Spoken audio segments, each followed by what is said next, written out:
All right, hey everybody. We want to just thank everybody for joining us today for this webinar, The Modern Workplace Security and How Safe is Your Data. As we go forward, I just want to go over some quick housekeeping before we get started. Just to let everybody know, first of all, everybody's mic is going to be muted during the presentation. If you have any questions, just feel free to use the Q&A field to submit them. Hey, let me interrupt real quick. Are you recording at this point, Toye? Yes, the recording is started. Yep. Okay. And then we're going to answer all questions at the end of the webinar. And at the end of the webinar is when we're going to do the drawing for the Chromebook. A recorded copy will be available to everybody on the Dominion Risk Advisors YouTube channel and also on our website, and we'll also email out a copy to everybody too. To start off with, I'd like to introduce our presenters. First off is going to be Jennifer Eversole. She's the CEO of Rake Digital. Jennifer is also a CPA and a Certified Information Systems Security Professional, acronym of CISSP. And this is the highest level of information security you can achieve. Rake Digital is a cloud and digital solutions provider. Their team of professionals create custom solutions that are part strategy, part design, and part technology. Secondly, we have Duke Baldridge. He is the president of Dominion Risk Advisors.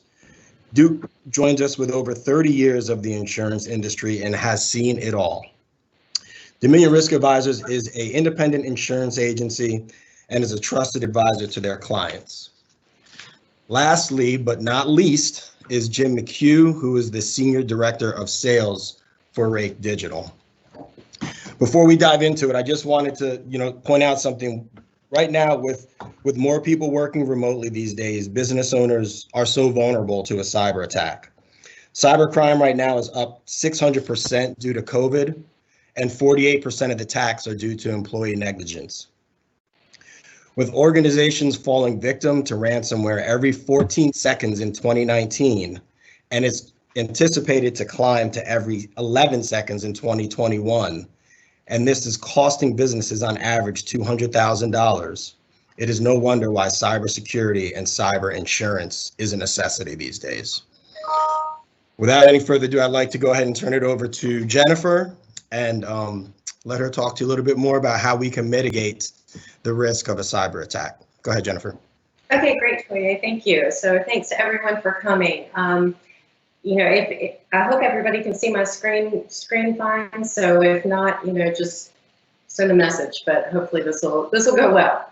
So today we're going to be talking about modern workplace security. So as you all well know, everything has changed so much this year. And we all need to be sure we're doing absolutely everything that we can to protect our organizational data. The saying is data is the new oil. Well, we need to protect that data and make sure that it is not at risk more than absolutely necessary. So what does the modern workplace look like today? Today's workplace is designed for mobility, for flexibility, and for productivity.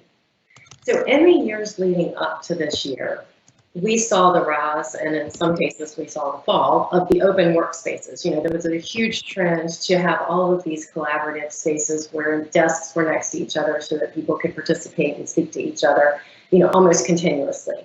That works for some, it doesn't work for some. So, it is what it is, and there it is. But it also, of course, there are many people who work from home now. So it doesn't look like that trend is going to end anytime soon, if it ever does. So we are hearing organizations all over the place that are completely abandoning their offices and opting for permanently remote workforces. So for better or for worse, that is what it is and how it's going these days. So that, of course, brings a whole new set of challenges with regard to securing data. Let's talk about people for a minute. People are really at the heart of our organization. Most of us are knowledge workers, and that means that we think for a living. And therefore, we need to be empowered to make decisions on the fly. But do we really want everybody coming in and making whatever decision they feel is best for the company without any direction? And the answer to that is obviously probably not. People need parameters in which to make their decisions. And one of those parameters most certainly is risk tolerance. So we'll talk a lot about risk over the next hour or so. And the one that I'm going to mention now is that risk tolerance. So if you contrast an organization where public safety is a concern, we really don't want people having wide lanes in which to make decisions because the consequences are too high. We want people to have very narrow parameters when making their decisions in that circumstance, as opposed to a startup entrepreneurial environment, maybe a software company, where you encourage risks, you encourage failure, because that's sometimes where the great things happen. So you want to have that, kind of that wider risk tolerance there. But the bottom line is that the risk tolerance needs to be determined by those at the very top of the organization and then continuously communicated so that people can properly meet expectations. Right now in our workforce, we have 4 separate generations. So I want to take a few minutes and address kind of I'm going to do a lot of stereotyping here. But I'm going to talk about kind of the different experiences of these individual groups and these generational divides, and what are the security concerns related to each of them. So let's start with Gen Z. These are the youngest in the workforce. So according to Pew Research, this is about 9 million people, or just about 5% of the workforce, but obviously that's growing very quickly. These people are digital natives. That means that they cannot remember the world without the internet. They are the first generation to grow up entirely in the era of smartphones. They are always connected, and they view technology as almost exclusively mobile. So an example of that would be, I have 4 of these in my house, and the other day someone said, "Hey Mom, can we order pizza?" And I said, "Sure, bring me my laptop." And they're like, "Wow, your phone's in your hand." Well, I don't know about you, but I'm used to my laptop. That's more native to me than having a smartphone and using an app to do it. So that's just an example of where there's differences there between those generations as to what tools they prefer to use. So believe it or not, this is somewhat surprising, but according to many studies, Gen Z poses the highest cybersecurity risk to organizations. 34% of 18 to 24-year-olds in an Observe IT study said that they don't know and don't understand what is included in their company's cybersecurity policy. This group was also the most likely generation to report that they would not follow the company's security policy, even if they did understand it. So that's a little surprising. You might not think that, but it's just a characteristic, something to watch out for. Next, millennials. So this group is 26 to 40 years old. So we're talking about 35% of the workforce right now. So these individuals are cloud first. So they have a mentality of utilizing cloud services as much as they possibly can. They're also digital savvy or tech savvy. So as opposed to the tech native of the generation before, this generation is digital savvy. And that means that technology has been ever present in their lives, and they certainly expect to use it in the workplace too. But some security risks that might be associated there, you might assume that millennials share the same awareness as the other generations about the need to follow corporate security policies and take those basic digital security measures, things like changing passwords. But just because millennials have been using technology their whole lives does not necessarily mean that they've been using it safely. And talking back on the cloud first, so the cloud is secure. The cloud itself is secure. There's so much security that these public cloud providers measures that they take. But in order to keep it that way, users have to engage in safe practices. So one of those safe practices includes not sharing passwords, not writing your passwords down, not reusing your passwords, etc. So one thing that we're going to talk a lot about for the next 30 minutes or so is the password use. And if you take one thing from this, that's what I want it to be, is passwords need to be secure. We have to find ways to do a better job of securing passwords and better jobs of authenticating to all of this important data that we do. So that's one thing that I just really want you to take away from this, and we'll go into that quite a bit more. Next, we have Gen X. So this is about 33% of the population, and between email, social media, financial, online accounts, the average person in this generation has about 27 websites that they regularly log into, which again, passwords, that likely means that they're reusing a lot of those passwords. So again, another issue that we have to address and problem we need to solve there. So this generation understands generally that online security is an issue, and they are actually, studies show, probably the most concerned about security of all the generations. So they're, apprehensive about all this online stuff because it's not something that's been native to them their whole lives. Finally, we have the baby boomers. So this is still somewhere 20–25% of the workforce. This, not surprisingly, this generation is very serious about policies. So that's why policies are so important to have the things written down, because this generation typically are direction followers. That's how they've grown up, and something that's always been important. They're also very concerned about security, although many do lack the knowledge of how to protect the data. So just some kind of basic overviews of the multi-generational workforce today and how we can view and help the different individuals in those groups better secure data. So what is security? Security is confidentiality, integrity, and availability. And that's often referred to as the CIA triad in security circles. So confidentiality is the set of rules that limits access to information. So who is allowed to access that information? Integrity is the assurance that the information is trustworthy and accurate. So if you're accessing this data, you want to be sure that it's correct. You don't want your bank to give you wrong information. And availability is the guarantee of reliable access to the information. So again, your bank's website being up or down, that's availability. So confidentiality, you want to not give your banking data to people who shouldn't see it. You want the information to be accurate, and you want to be able to get to it when you can get to it. So how much security is enough? And sometimes people right off the bat say you can never have too much security. And I would argue that and say we actually need to have a balance between security and performance. There's something called user acceptance, and that means how many hoops is somebody going to jump through in order to access the information that's there. So if you think of your bank's website, you may not mind answering some security questions or getting a text and putting in a number into the website in order to get to that data, because that's important to you. The confidentiality is important to you, so you may not view that unfavorably, as opposed to a shopping website. So while they probably do have your credit card information, you might see that as lower risk. So you may not jump through as many hoops to get to that information. So you do have to have that balance there. All right, so we've got some statistics up here about kind of why you need to worry about it. A lot of people say, it doesn't matter, it won't happen to me, we're too small, they want the bigger fish, that kind of thing. But that's actually not true. Everyone needs to be concerned about cybersecurity. Everyone has data, and everyone has data that could potentially harm somebody or harm the organization if that data gets out. So we have 43% of SMBs are targeted by hackers. And it really makes sense when you break it down.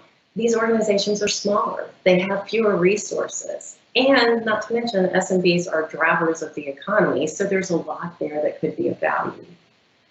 In the second box, you see that $3 million is the average cost. That could be the cost of ransomware, that could be data that's lost, outages, because time is money, fines, legal fees, etc. So that's a lot of money. We also have that there's 8+ hours of downtime, and that actually accounts for over half of that $3 million in some studies. And finally, somewhere up in the 80% or higher of SMBs would likely suffer catastrophic consequences if they had a breach and they had to close their door. So don't underestimate a hacker's interest in your company. So all that sounds really scary, But the good news is there are things we can do. So how do we respond to these? And generally, we have 4 risk responses anytime a risk is presented to us. The first one is risk acceptance. So that means I just accept the risk. Like, it's not a big enough risk to me. You know, we're often measuring these on the likelihood and impact matrix. So it's not likely to happen, and even if it did, it's not going to have that much of an impact. That's accepting the risk and just saying, okay, I'm not going to do anything about it, but it's okay. The next one is risk avoidance, and that could mean shutting your doors. That could mean you decide this risk is just too high for me to take. It's too costly to mitigate, so we're just going to close the doors. Obviously, not a good action, not a good outcome either. Next, we have risk transference, and that's transferring your risk to another organization. So we'll hear Duke talk about that a little bit more. That's something like purchasing a cyber liability policy, where if the risk does materialize, then you're actually transferring that liability somewhere else. And finally, risk mitigation. So those are the steps that you can take to mitigate the risks on the front end so that it doesn't get to that point. And that's where I'm going to focus the next couple of minutes, to give you some very high-level risk mitigation strategies when it comes to cybersecurity. Obviously, this is too huge of a topic to cover in a short amount of time, but I just want to give you some some places to start, some places to investigate in your own organization to see if you are in fact following best practices and have employed some of these risk mitigation strategies in your own organization. So back to people. People are at the heart of your organization. They are the ones who get things done. They innovate, they lead, solve problems, generate revenue, really the most important part of your organization. Also though, people, human error and human negligence, not necessarily intentionally, mostly unintentionally, are responsible for over 60% of cyber attacks. So again, passwords, passwords, passwords, that's where we really need to be focusing a lot of our efforts. So I want to start by talking about a culture of employee engagement. So not something that's typically heard in a talk about cybersecurity, but I think it's so important that your employees are engaged with the company. So it really is about an employee's commitment to the company, but you certainly can't expect that unless the company is first committed to the employees. So that comes from, again, the culture and the tone at the top and what the people in the organization believe is important. Often employee engagement, always employee engagement is demonstrated by behavior. And that's doing what's best even when nobody is looking. It also means going above and beyond, maybe having high levels of trust within the organization.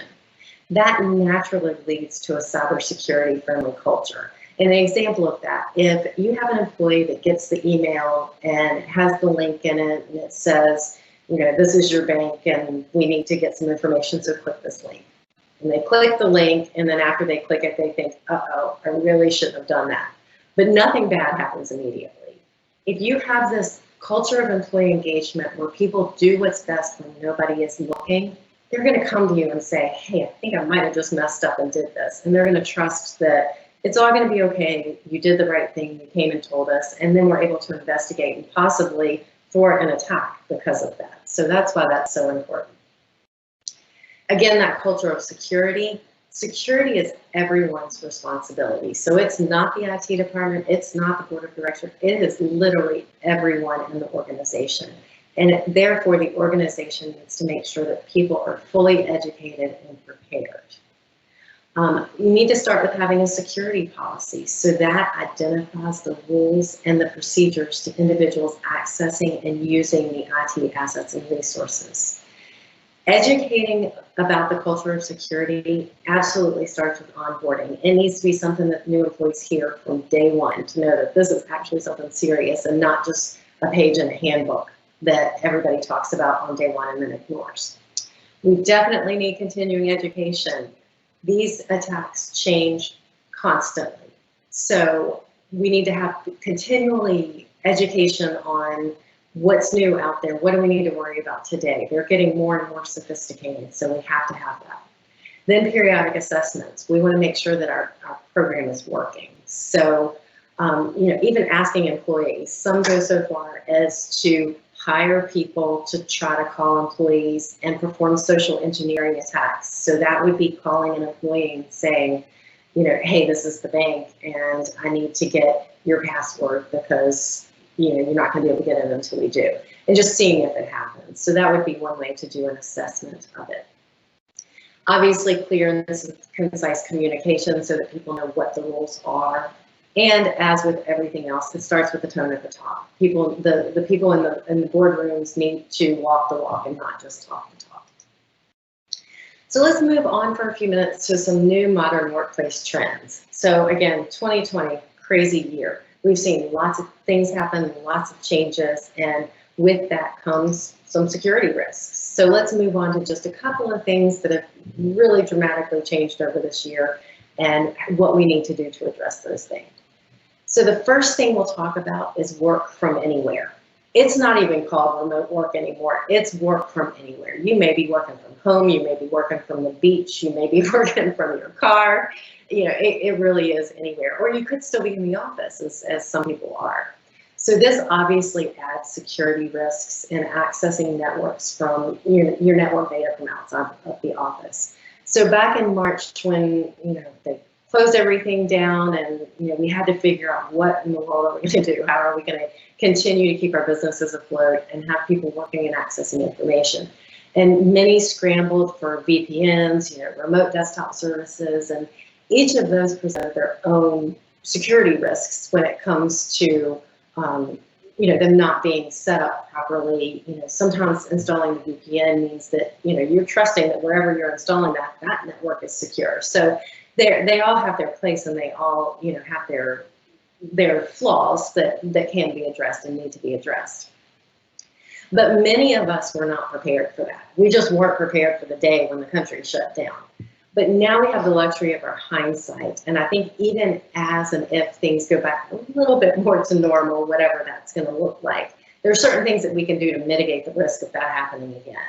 And one of those is a virtual desktop environment. So these are kind of relatively new environments and ways that a lot of organizations are setting up their work from anywhere teams.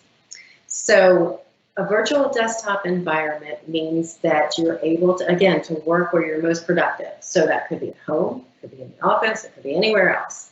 With a virtual desktop environment, and the one that we at Rake Digital employ and help people migrate to is called Windows Virtual Desktop. So that's where employees are using their web browser to log into their desktop and all of their apps, and all of that is stored in the secure cloud. So there are a couple of reasons why this is a good idea. One, desktops are deployed inside of a highly controlled environment. It's very easy under this environment to adopt a zero trust policy, and I'll talk about that at the very end. Policy management is native in the environment. There's automated patch management, so those patches that Microsoft releases in order to close up the vulnerabilities and holes in systems, those are done automatically. You don't have to worry about missing those anymore. Integrated multi-factor authentication, integrated conditional access, and integrated endpoint detection and response tools. So I'm going to talk about all of those things a little bit, but all of those things come native in a virtual desktop environment. So something to consider, as things go back to normal and we want to be prepared in case we continue down the road that we're on, or even if everybody does come back to the office, and we just need a way to make sure that we're guarded against something terrible happening again. The second trend is BYOD, and that means bring your own device. More and more, I feel confident that there's not a lot of people carrying around two different phones, their work phone and their cell phone.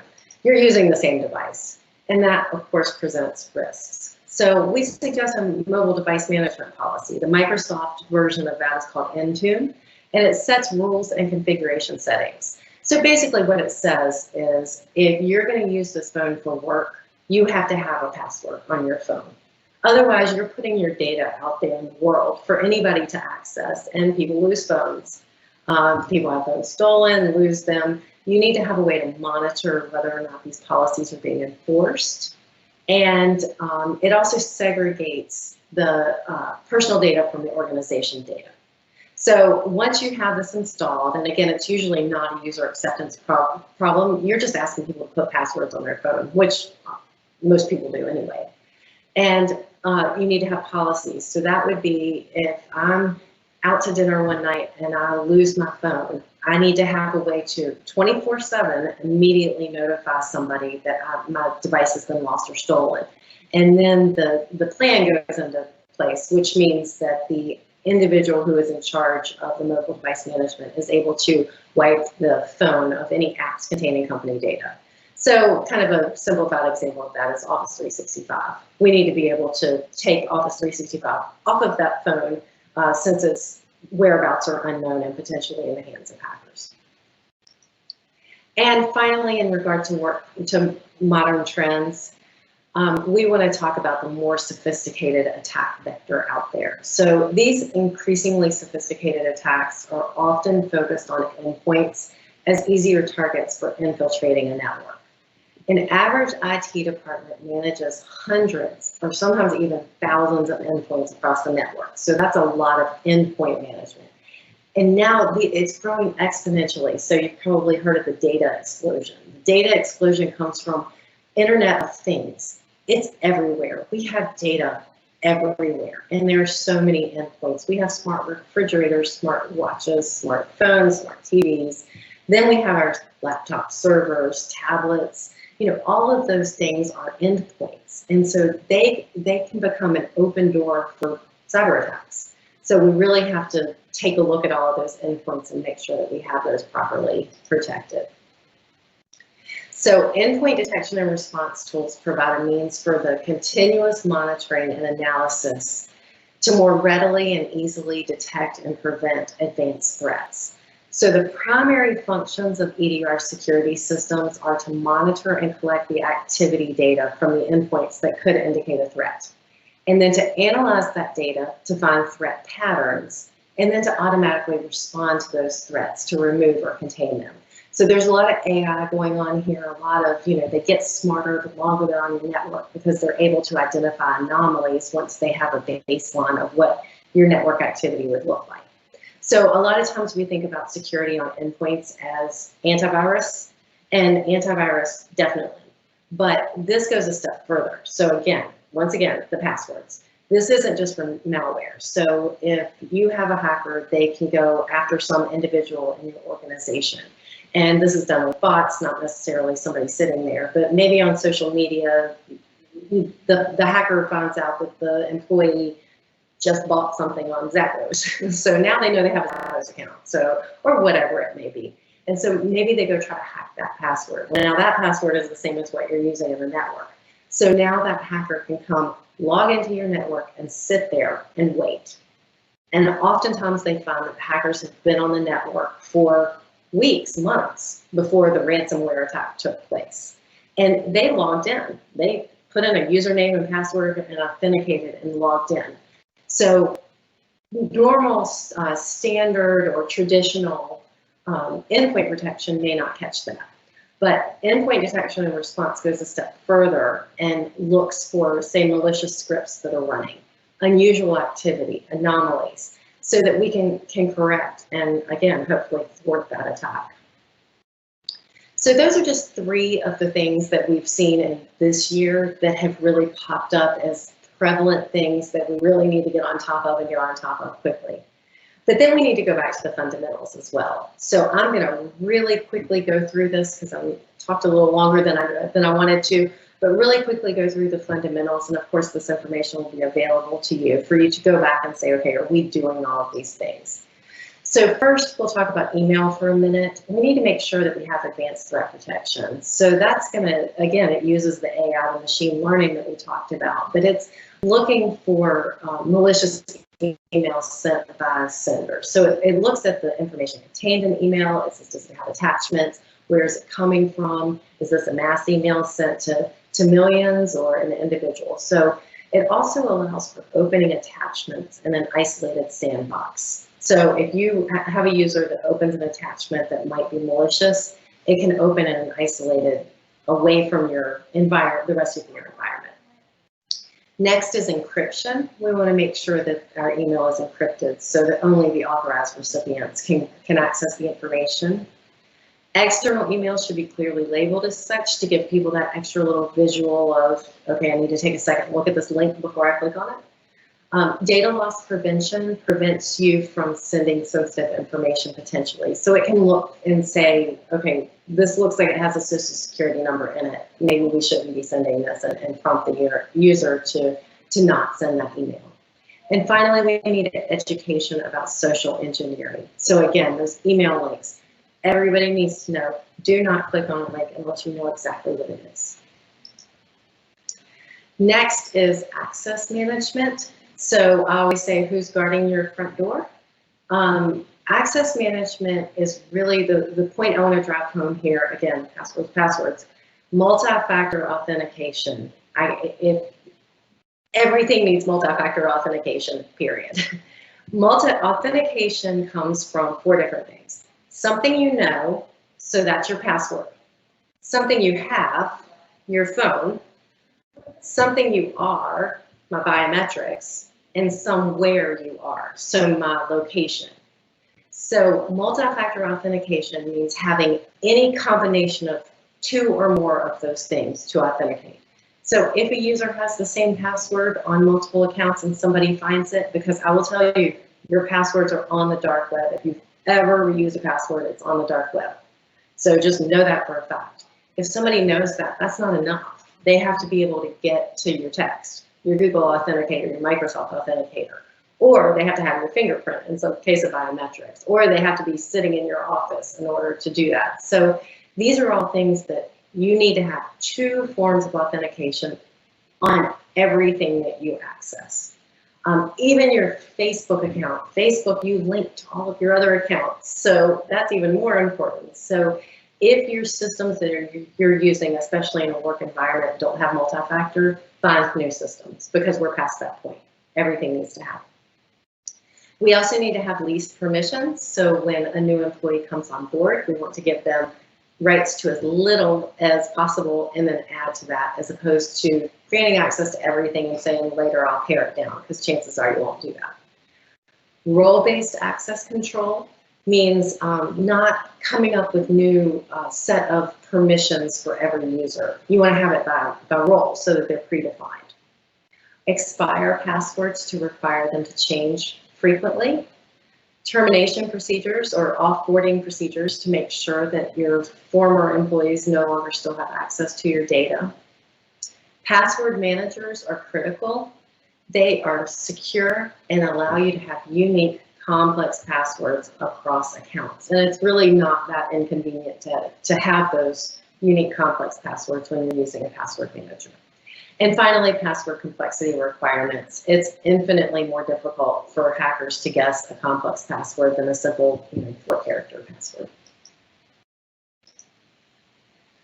We need to have a business-grade firewall, which a firewall is a network security system that monitors and controls incoming and outgoing network traffic. So these are rule-based. They should be actively updated to get the latest database of threats that have been identified by the provider. Advanced malware protection in some cases, antivirus, anti-phishing in some cases, automatic intrusion detection, content filtering rules that prevent employees from dangerous websites, and finally, conditional access. So that's based on geography and time. So if you have an office where people come in, and work and go home and generally don't access that data after hours, conditional access rules make sure that if there's traffic going out of your network at 3 a.m., that you're notified that there could be a potential security event, because there's no reason for that. And finally, we're going to talk briefly about attack surfaces. So if we have a zombie apocalypse, would you rather be in this warehouse where there's one door to get in, or in this beautiful home where there's all these windows with all this light coming in and all these different ways to get in here? And that's what we mean when we're talking about attack surfaces. So I, for one, would rather be in the single access point warehouse where it's more difficult for people to get in. So how do we reduce those attack surfaces? So we eliminate complexity by eliminating unnecessary services, by limiting inbound connections, scanning for vulnerabilities and looking for those weak spots and then remediating them. We need to control our endpoints. We do that by limiting data that's housed on the actual computer. Well, one way, the actual device, so the laptop.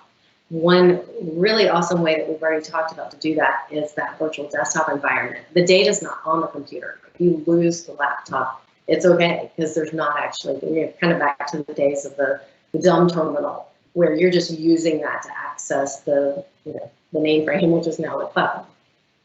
And finally, user analytics, so traffic flow analysis. You're kind of using that to provide risk scores on how your data is doing. All right, finally, I just want to introduce you to what is known as a zero trust security model. That term is being used more and more, so it doesn't hurt to be familiar with what that means.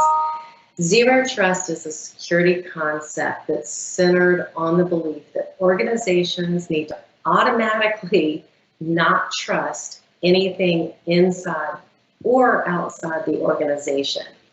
So it's the opposite of trust but verify. We're saying don't trust anything. So that means that you have to validate everything before you grant access to anything.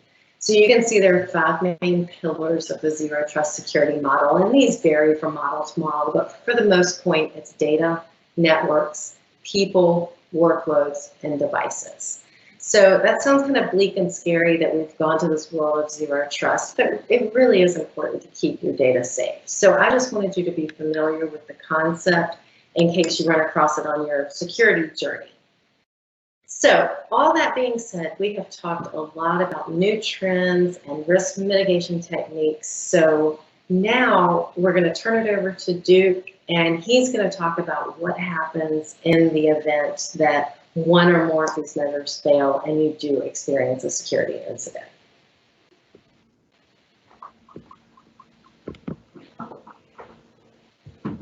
Thanks, Jennifer. And I'm going to ask Toye from a technical standpoint. Can you see my screen, Toye? Not yet.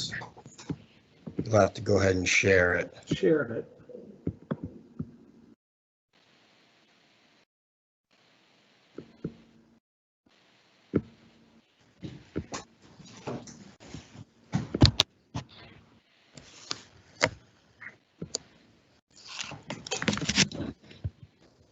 Duke, if you have some technical difficulties there, I'll be happy to run through your slides for you, either way. It's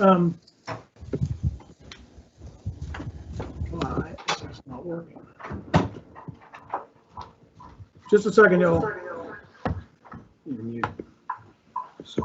share.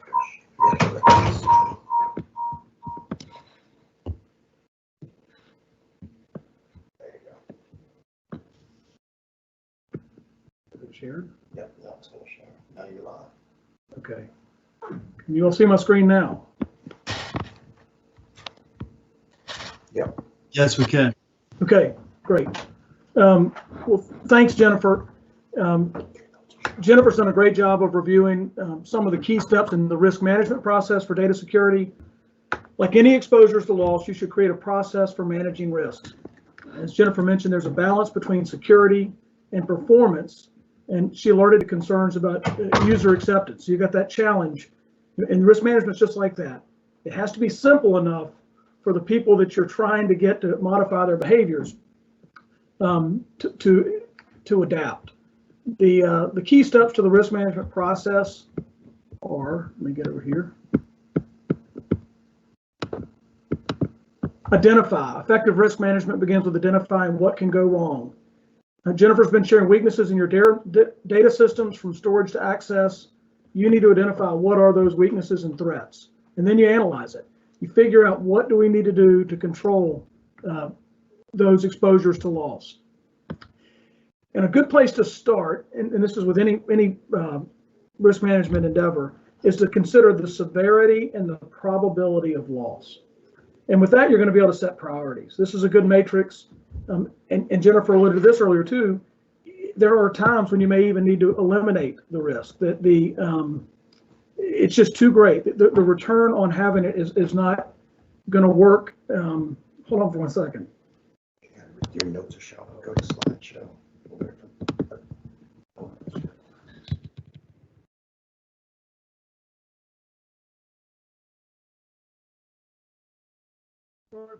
Difficulties, y'all. I need to switch this.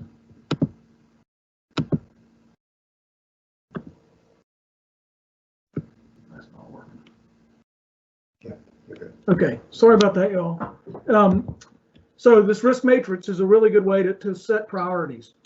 The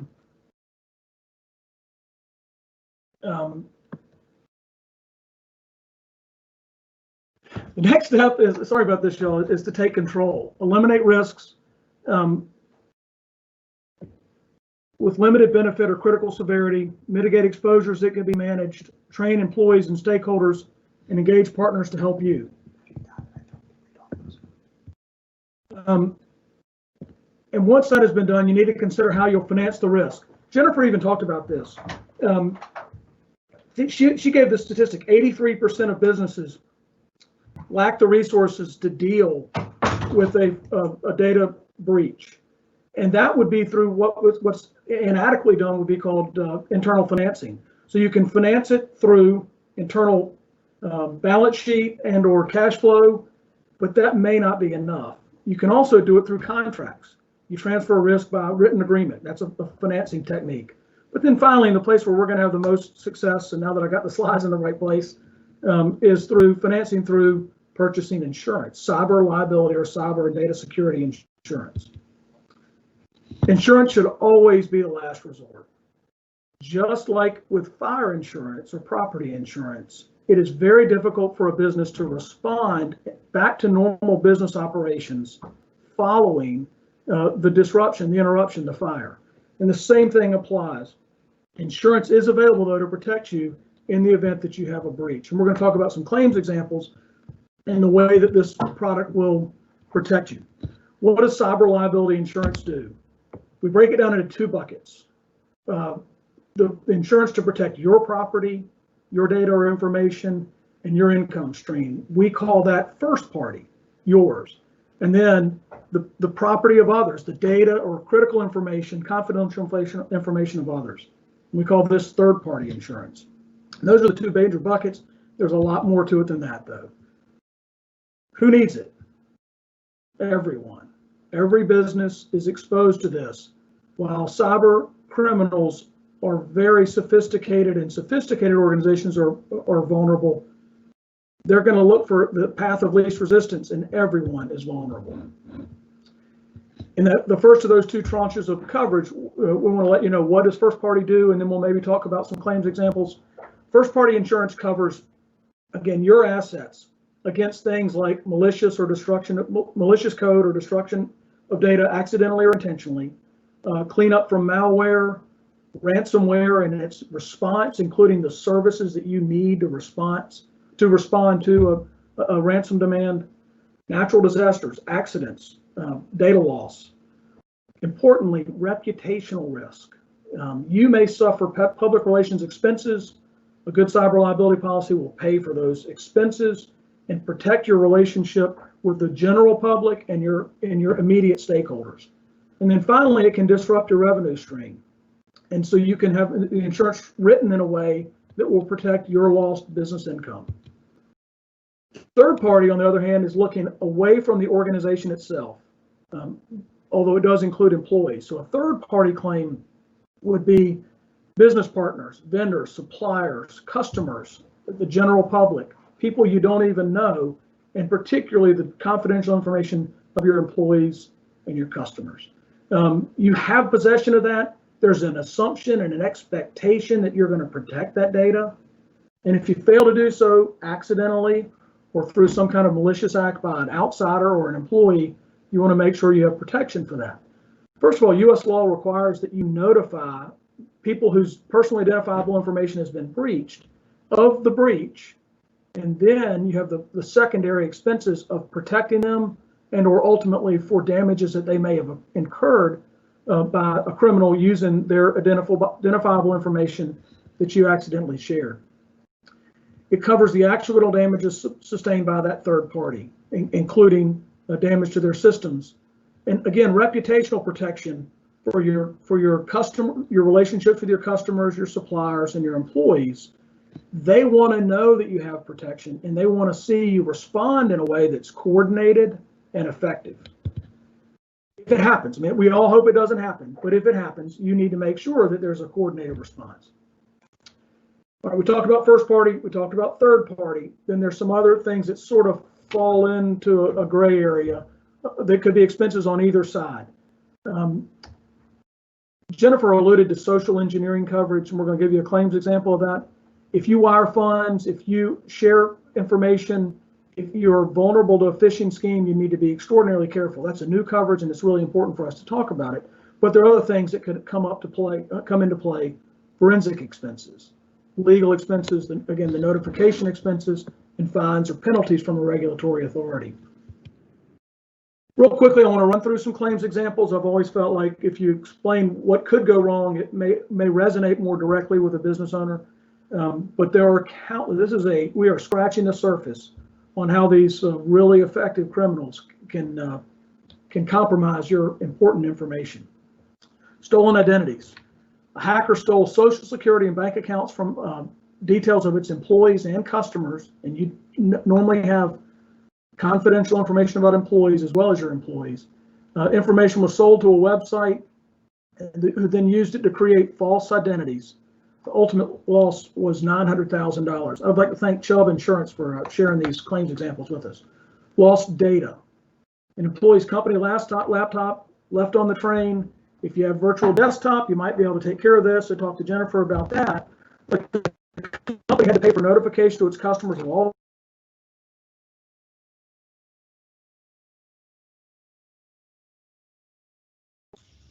I think we lost that information. He's back. Here you go. Duke, you're back. What in the world?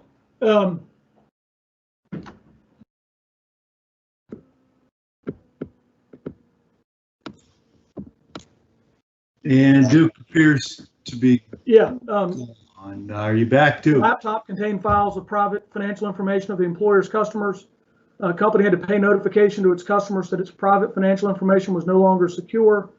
Settlement costs and notification costs of $350,000.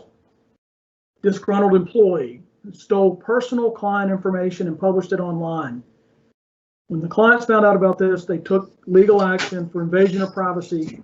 The remedial costs and the settlement costs were $600,000. Customer privacy. An engineering firm employee found his way through the security defenses and stole a customer's trade secret and sold it to a competitor. Ultimate suit and trade secret cost exceeded $500,000. The last one I'll give you, and this one applies to just about all of us, network security. An employee inadvertently downloaded a computer virus. It created disruption to the company's network, to their ability to conduct business. It interrupted their business. It disrupted their relationships. And ultimately, it was shared with others, creating similar problems. So damages to the company's network, and then the client claims expenses exceeded $750,000. So you can see, Toye, if you'd advance the slide, that'd be great.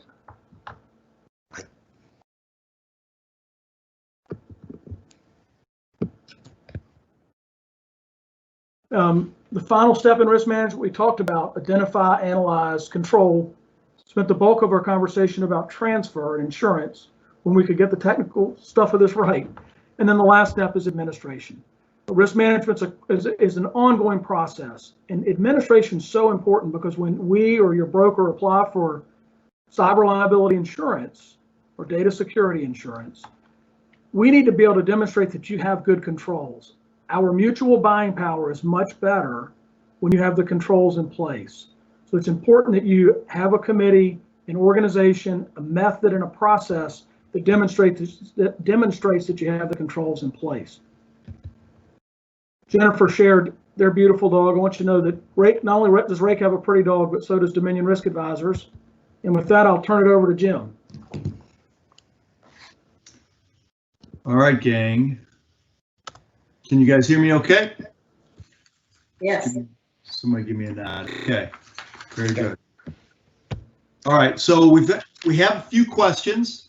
I'm just gonna we're running at about 50 minutes, but I'm gonna keep it quick, and we're turning over the floor to a couple questions here. So the first question is this: how do I know if I have cyber insurance on my current policy?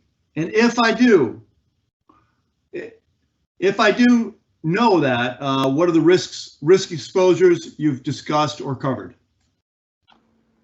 It's a really good question. I'm not sure who asked it, but the short answer is you need to ask your agent or broker. And there are two ways that businesses can secure cyber liability. One is through an endorsement to your traditional commercial package policy, and that's what many of our businesses may have. Those coverages are a little more static than some of the policies you might buy separately from your package policy, where we've added on coverages for things like social engineering and other emerging coverages. So it's likely that you have it as part of your package. It's not automatic. It needs to be endorsed. It needs to be purchased. And then if you want more fulsome coverage, really sit down with your broker and talk about the claims examples we talked about. What could go wrong, and is the policy you have set up to respond to that loss that you fear your business may be exposed to? Thanks, Duke. I appreciate that answer. This one is going to be for Jennifer. Jennifer, you did cover the answers to this, but I think it's just in a quick blurb, you might be able to answer it again here. So what are one or two steps that a small business can take in securing their company? Well, let me answer really quickly, because Rake Virtual Desktop is the answer. So I'm the sales guy, I'm the director of sales. I have to say that, but now I'm going to let Jennifer take it for a little bit more. So again, Rake Virtual Desktop is my answer. Jennifer, you go ahead. So the very first step to always is risk analysis. We're really down to the basics of, almost the textbook definition of risk analysis. So it is to sit down and say, get people from all over the organization in a room. So not just your managers, your frontline workers, everybody across the organization, or to have everybody represented, and to say, what are the risks? Because people are going to come up with things that you never thought of, and you put those down on paper and you start to group them together. And then we start going through the risk mitigation techniques. So, I mean, this is true from an IT standpoint, from a strategy standpoint, from any standpoint. But obviously, there are organizations who can help with this if it's just too overwhelming of a task to get started with, because it can be overwhelming to start with. We're talking about building an entire internal control framework. So it's no small undertaking, understanding that it takes time to do, even though it sounds like, sometimes it sounds like when we're going through these slides, we don't have time. The world's going to end tomorrow, but it's good to go ahead and get started and address them. So I would say risk analysis first. If you need help with that, there are plenty of firms out there that can help you with that. We can certainly do that for you as well.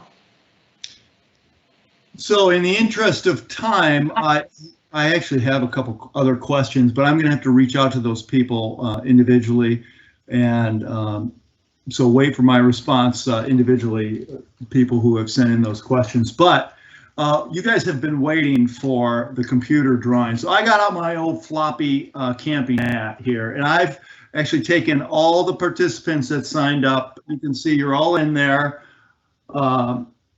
More questions coming in, but I can't do it, guys. I just can't do it. But I can draw a person who's going to win the computer. So you got a lot of names in here, so let's see who it is.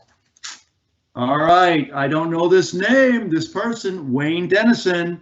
I hope you're on, because you're going to get a computer. So thank you, Wayne. Everybody, thank you for joining. It's been a great show with Jennifer is an expert in this as a CISP. Duke has lots of years in insurance, and they both are so well versed in their topic. We are just welcome to anybody reaching out to us directly. The webinar is going to be available. We're going to send it out by email. We're also going to put it on a YouTube channel for Dominion Risk. It's going to be on their YouTube channel. And then what other methods, Toye? Any other? It'll be the website, YouTube channel, and then we'll email out either a link or the physical copy of the webinar for everybody. There you have it, everybody. Thanks for joining. We will be in touch with those people that have reached out. Have a great day. Thanks. Bye. Thank you. Bye.